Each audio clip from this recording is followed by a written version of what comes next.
Literally one of the best things I've watched all year. And keep playing around. I'll go over there and watch Peaky Blinders next. If you guys are new here, my name is Ashley, and this is My Sweet Perspective, where I give my take on all things TV and movie related. And y'all know that I am here to put you on back to talk about a brand new series that premiered today, February 21st on Hulu, A Thousand Blows. Now, this was created, written, and executive produced by Stephen Wright, who also brought us Peaky Blinders. It's starring Malachi Kirby, Stephen Graham, and Aaron Doherty. Listen, the way that I was up till 4 o'clock in the morning watching this should be an indication. And as far as things I can liken it to, I would say if you've watched Harlots, which is another Hulu original, then you would get kind of the vibes, but that's not it. It's like a mix of Harlots, Three Little Birds, and then like maybe like a Gangs of New York or something, if I can kind of make it into like an amalgamation of shows. But y'all, this is one of the best things I've watched this year, and I have been struggling on the struggle bus to find shows that I'm not dreading watching. And this is one of those things, you guys. Just to give you a little bit of a synopsis about what's happening in the series. This is a story about a Jamaican immigrant, Hezekiah Moscow, and his best friend Alec. And they are on a journey to London to start afresh, right? To leave kind of the trauma of their homeland.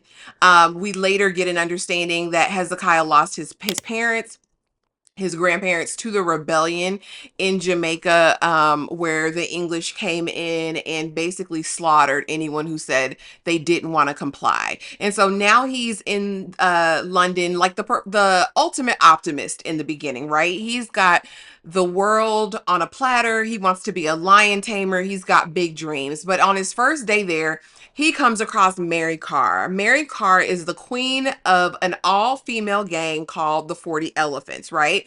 And they do all manner of evil in the community. They're robbing people, they're stealing from department stores, tricking men, doing whatever they need to do to get this bag, and she's the leader, okay? So he quickly spots it out. Being that they are black in London at the time, it's not easy to find accommodations. They ultimately find accommodations from a Mr. Lau, because we later discover that Hezekiah is actually Hakka Chinese as well, which I kind of love that introduction. If you watched Black Cake, they kind of dive into the mixing of cultures in Jamaica and how it's really not monolithic, right? And how there were a lot of Chinese immigrants. So he speaks the language. He connects with Mr. Lau, who is our good-hearted innkeeper. I'll say that. He's living kind of a pure life. Mary Carr and her girls stay there, and now Hezekiah. And so he's got to find a way to eat, find a way to live, and ultimately his Mary's and brother Sugar, okay, their paths are all going to converge and turn into this thing. From this point on, you guys, there will be spoilers. So if you haven't watched it yet, click off the video, but come back and finish it after you've watched it. And so again, ultimately, we see through these 6 episodes a journey unfold. And I want to say, Stephen Wright, you're petty. You're petty for the end of that 6th episode. Talk about to be continued. Are we getting another 6 episodes in this season, or are we getting for sure a second season? Because don't play on my top. Because if you watch the post-credit scenes, you will see Hezekiah with a full beard and all manner of things. So I need to know, Stephen. What's the deal, Steven? But no, what I really loved about this show is I feel like it does an incredible job of building out these individual characters, right? I love it that when we meet Hezekiah, he doesn't his autonomy and his singular motivation is about him. It's not about being in service to anyone at this time. It's really about him wanting to be seen, him wanting to be noticed, him wanting to aspire to greatness, hence him wanting to be a lion tamer. We discover that he's really good at boxing. Alec was good at boxing, but he's better. And so the fastest way that they can make money is to start taking on fights. So he goes to the closest place he can think of to take on a fight, and he decides that he's going to fight the biggest and the baddest and the oldest. and that's Sugar, okay? And he has a brother, Treacle, who is also a monster in the ring. They have a boxing ring, they have a pub, and they're connected to Mary. We don't know in the beginning how so, but we'll later discover that. And so he goes in the ring, baby,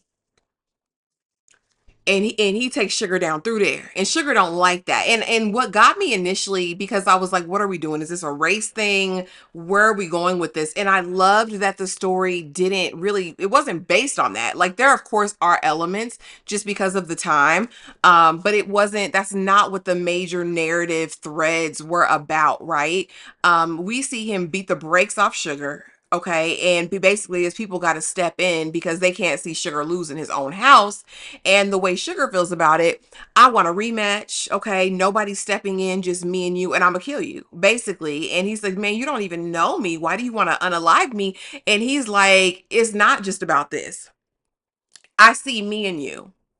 Like, and it goes to kind of this deeper thing because we discover as the series builds, in my opinion, that Sugar really doesn't like himself. We find out that they had a very hard childhood. He's the oldest, so he was tasked with taking care of his brother, and fighting is the family business. I need to train you, I need to teach you, I need to do all these things. We find out that they met Mary in a workhouse, and Sugar, you know, for all of his bad things, he does go back and try to help the community, and he tried to help Mary. But later we kind of find out that it's more than that. He didn't want to just help Mary, he wanted to be with Mary. But Mary got eyes for Hezekiah, honey. Mary over there in them Hezekiah streets. Alec tries to warn Hezekiah and says, don't go over there with that girl. You don't know her. Have you learned nothing, Jon Snow? And Hezekiah said, listen, I'm a believer until she chooses to show me different, right? A heist ensues, goes completely wrong. Mary is dethroned. And you know, we see ultimate fallout from that. We see some tragic losses. And you know, a lot of other things happen. I'm not going to go into great detail on every single thing, but you guys, this was worth a watch. Like I said, this is one of the best things I've watched all year. I literally binged all 6 episodes back to back. It was that good, not only in casting, acting. We talk so much about authenticity and being true to the cultures that these TV series and movies are representing. I think they do an amazing job, as Malachi does have Jamaican roots. The accents were giving what needed to be given, finally, in one of these shows. Like I said, I think they acted down. It's a great story. It's compelling. I was completely set. All right. But you guys drop it in the comments. Let me know what you thought. Let me know if you're here for this. Let me know what you think. Is this going to be a part 2 to season 1, or are we officially going to get a season 2? Also drop in the comments if I need to watch Peaky Blinders, if it's that girl and I need to be over there in the Peaky Blinder streets. Let me know. But you guys, thank you so much for being here. Please be sure to like, comment, subscribe, do all of the things, and I will see y'all in the next video. Thanks for watching.